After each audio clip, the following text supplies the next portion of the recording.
China retreats. This is the latest video that has been accessed by Times Network, which shows that the Pangong Tso pullback happening at the Pangong Tso. Landmovers being used to dismantle the Chinese bunkers.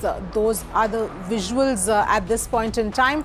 Let's in fact go across to Manu Pabi, Senior Editor, Economic Times, who's joining us for more details at this point. Manu, thank you for joining us. What can you tell us? Because obviously this has now been, we heard words of caution as well, saying that so far so good a few days ago from the Defence Minister, and now of course this video emerging of the actual disengagement. Yeah, these visuals are very important because they show that the disengagement is going as per plan. Now, there are three distinct elements to these videos that have come out. One, they show the troops leaving in large numbers. You can see them getting into, vehicles and pulling back. Secondly, they show dismantling of military infrastructure. So you can see in one of the visuals, tents and bunkers being taken down. And the third element the visual shows is that heavy machinery which was up ahead, like tanks and ICVs, they have also retreated. So overall, these videos indicate that the withdrawal process is going on time. It's going as per process.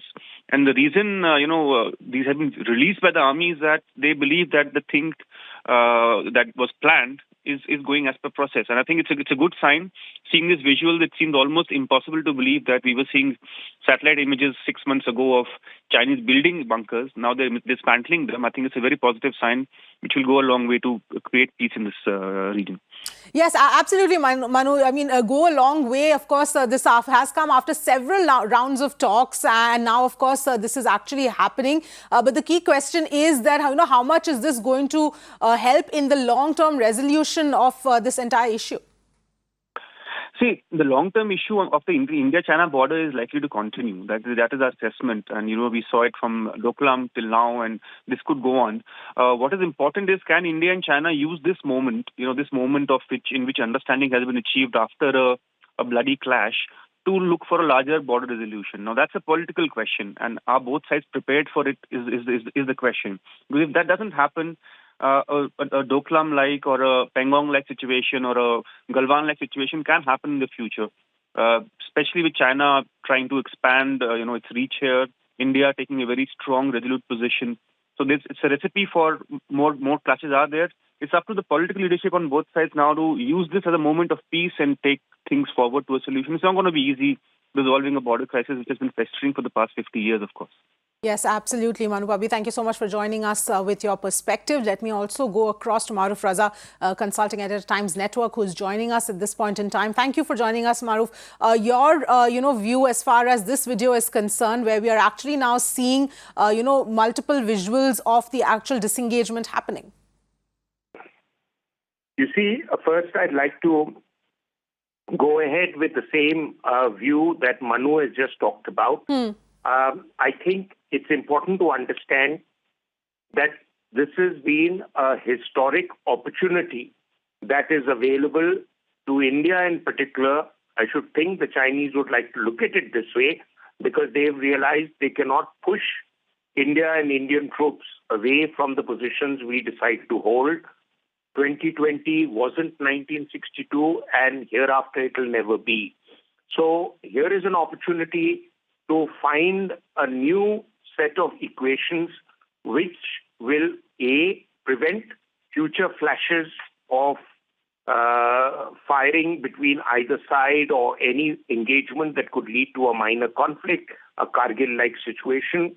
There, we need to understand that I think this political one-upmanship by leaders saying that a few inches or not an inch of Indian territory will be given, I don't think that is sensible, because we are tying ourselves in knots by making such statements from which we cannot retrieve. Any arrangement with the Chinese will require give and take by both sides. And unless we are willing to have a more realistic approach to things, such kind of situations could always happen without notice once again. And in the short term, China has been bruised, its ego has been bruised. It will try and recover some of its pride, if not on the LAC, then towards Arunachal on the McMahon line. The second point is your question. whether these movements are reassuring of Chinese tanks and armored vehicles. Certainly they are, but please understand that the Chinese had asked to have a kind of arrangement which will both look good to them and their public in terms of what has come out of this Chinese adventure.